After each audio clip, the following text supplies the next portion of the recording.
Hello guys, আসসালামু আলাইকুম। মেহেদি medicine corner থেকে আপনাদেরকে স্বাগত। আজকে আপনাদের সামনে কথা বলবো ডক্সিবা ট্যাবলেট নিয়ে। তো এই ডক্সিবা ট্যাবলেট কোন কোন রোগের ক্ষেত্রে ব্যবহার করা হয় সেই সম্পর্কে বিস্তারিত বলবো, এবং ডক্সিবা ট্যাবলেটের মাত্রা ও সেবনবিধি, ডক্সিবা ট্যাবলেটের পার্শ্ব প্রতিক্রিয়া, ডক্সিবা ট্যাবলেটের গর্ভাবস্থায় ও স্তন্যদানকালে ব্যবহার। ভিডিওটি শেষ পর্যন্ত দেখার আগে আমার ইউটিউব চ্যানেলটি এখনও যারা সাবস্ক্রাইব করেন নাই, খুব দ্রুত সাবস্ক্রাইব করুন। ডক্সোফাইলিন অ্যাজমা, শ্বাসকষ্ট, পালমোনারি ও ফুসফুস সংক্রমণে ব্যবহার করা হয়। ডক্সিবা একটি আদর্শ শ্বাসনালী সম্প্রসারক।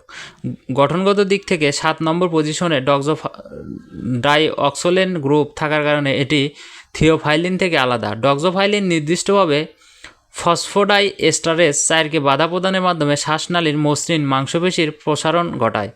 থিওফাইলিন থেকে আলাদা হওয়ার কারণে ডক্সোফাইলিন অ্যাডিনোসিন A1 এবং A2 রিসেপ্টরের প্রতি আকর্ষণ অপেক্ষাকৃত কম, তাই এটি অনেক নিরাপদ। ডক্সোফাইলিন প্লাটিলেট অ্যাক্টিভেটিং ফ্যাক্টরকে এবং ল্যাক্টোরিন উৎপাদনে বাধা প্রদান করে। মাত্রা ও সেবনবিধি: প্রাপ্তবয়স্ক 200 মিলিগ্রাম দিনে 2 বার অথবা চিকিৎসকের পরামর্শ অনুযায়ী।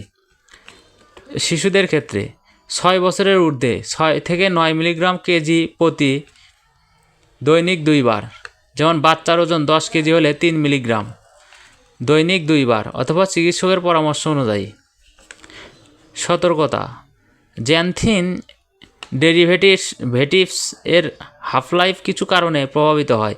যেসব রোগীদের যকৃতের রোগ, কনজেস্টিভ হার্ট ফেইলিওর এবং যেসব রোগীরা অন্যান্য ওষুধ যেমন ইরাইথ্রোমাইসিন, টলিন্ড্রোমাইসিন, লিনকোমাইসিন ও অ্যালোপিউরিনল, সিমেটিডিন, প্রোপানল এবং অ্যান্টি-ফ্লু ভ্যাকসিন সেবন করে, তাদের ক্ষেত্রে ডক্সোফাইলিনের হাফলাইফ দীর্ঘায়িত হতে পারে। এই সকল ক্ষেত্রে কম মাত্রায় ডক্সোফাইলিনের প্রয়োজন হতে পারে। পার্শ্ব প্রতিক্রিয়া: ডক্সোফাইলিন কদাচিৎ জটিল পার্শ্ব প্রতিক্রিয়া ঘটায়, তবে সম্ভাব্য পার্শ্ব প্রতিক্রিয়াগুলো অতিরিক্ত ক্যাফেইন গ্রহণের মতো হতে পারে।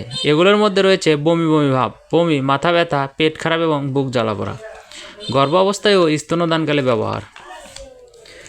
প্রাণী প্রজনন গবেষণায় দেখা গেছে গর্ভাবস্থায় ডক্সোফাইলিন প্রাণীদের ভ্রূণের অথবা প্রজনন ক্ষমতার ক্ষতি করে না। যেহেতু গর্ভকালীন সময়ে এর ব্যবহারে সীমিত অভিজ্ঞতা রয়েছে, শুধুমাত্র একান্ত প্রয়োজন হলে জ্যানথিন সমূহ গর্ভবতী মহিলাদের দেওয়া যেতে পারে।